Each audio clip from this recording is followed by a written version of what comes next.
Predsjednik opštine Tutin Salih Hoc sa pomoćnicima, predsjednica Skupštine Fazila Ferizović-Berović, načelnik opštinske uprave Adnan Šehović i članovi opštinskog vijeća obišli su komunalno preduzeće Gradac, koje je s novim prostorijama smešteno u Domu kulture.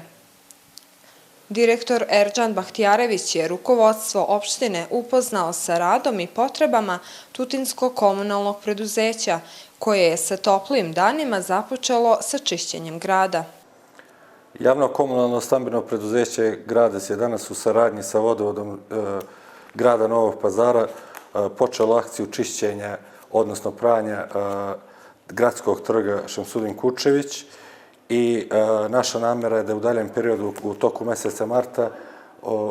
uradimo kompletno pranje prve i druge zone, kao i svih asfaltiranih ulica u delovima grada, kako bi Tutin kao grad izgledao čistiji, lepši, što on ujedno i zaslužuje. Rukovodstvo opštine je ovom prilikom pružilo punu podršku radu ovog preduzeća i obećalo svu neophodnu pomoć za njegovo funkcionisanje.